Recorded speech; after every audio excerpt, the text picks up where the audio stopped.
ثمرداری پدر، در زبان قسمت نوری سحرداری پدر.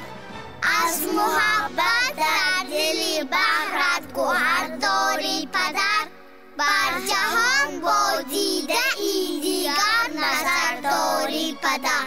تا شبی نامی گرفتی پیش راهی ننگ را، بحری بزم زندگی جستی هزار آهنگ را.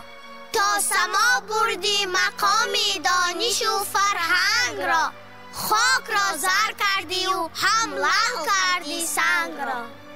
بود سنگین باری نازی نیک و بد برداشتی، در دل پرکینه هم تخمی محبت کاشتی. ملک داری مشکل است از خاطر آسودگی، بر همه مردم بدادی آش و درسی آشتی.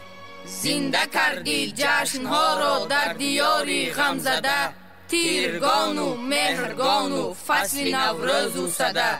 بار دیگر وصل دیری جای هجران را گرفت، شادی آوردی به مردم غصه را بر هم زده. آن همه در حفظ ملک از بحر جان بگذشته‌اند، از دم ستیر شمشیر زمان بگذشته‌اند. میکند تنها بزرگان را بزرگش زنده تر، بعد رفتن قهرمان تاجیکستان گشته‌اند.